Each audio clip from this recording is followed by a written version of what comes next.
नमस्कार विद्यार्थी मित्रांनो मी प्राध्यापक डॉक्टर वैभव इंगळे. तुम्ही पाहताय इन्फॉर्मेशन कट आहे युट्यूब चॅनल.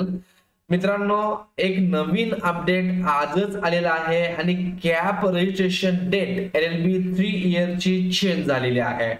तुम्हाला जसं की माहिती आहे 10/7/2024 म्हणजेच उद्यापासून LLB 3 इयरचं कॅप रजिस्ट्रेशन सुरू होणार होतं, परंतु या तारखेमध्ये आता बदल झालेला आहे आणि अपडेटेड शेड्यूल हे वेबसाईटला पब्लिश झालेलं आहे.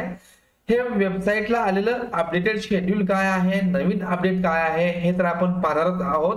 परंतु तुम्ही जर चॅनलला नवीन असाल तर चॅनलला सबस्क्राईब करून घ्या, व्हॉट्सअप आणि टेलिग्राम चॅनलला जॉईन करून घ्या. असेच नवीन माहितीपूर्ण अपडेट तुम्हाला मिळत राहतील. चला तर मित्रांनो, सुरू करूयात व्हिडिओ. मित्रांनो, सर्वात अगोदर आपल्याला सीईटी सेलच्या वेबसाईटला आल्यानंतर या ठिकाणी अशा प्रकारचं इंटरफेस दिसेल. या पेजला थोडस स्क्रोल डाऊन केल्यानंतर हे नवीन अपडेट 9/7/2024 म्हणजे आता आलेलं आहे.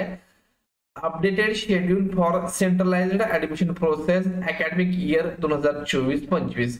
तर आता हे नेमकं काय शेड्यूल आहे इथे जर पाहत असाल तुम्ही तर या ठिकाणी वेगवेगळे कोर्सेसची नावं आणि त्याचं कॅप रजिस्ट्रेशन स्टार्ट डेट या ठिकाणी दिलेली आहे. पाठीमागच्या शेड्यूल मध्ये वेगळी दिलेली होती. असंच जर आपण इथं खाली स्क्रोल डाऊन केलं तर LLB 3 इयर ची डेट तुम्हाला पाहायला मिळेल. 10 ऐवजी आता 11/7/2024 या तारखेपासून LLB 3 इयरचं कॅप रजिस्ट्रेशन तुम्हाला करता येणार आहे. त्याचबरोबर बीएड रेग्युलर बीएड जे आहे त्याचं रजिस्ट्रेशन 13/7/2024 पासून तुम्हाला करता येणार आहे. तर इतक्या एकूण 18 कोर्सेसचं कॅप रजिस्ट्रेशन स्टार्ट डेटचं शेड्यूल हे चेंज झालेलं आहे. मित्रांनो, व्हिडिओ आवडला असल्यास, माहितीपूर्ण वाटला असल्यास तुमच्या मित्रांना शेअर करा, चॅनलला सबस्क्राईब करा, व्हॉट्सअप आणि टेलिग्राम ग्रुपला जॉईन करून घ्या. धन्यवाद.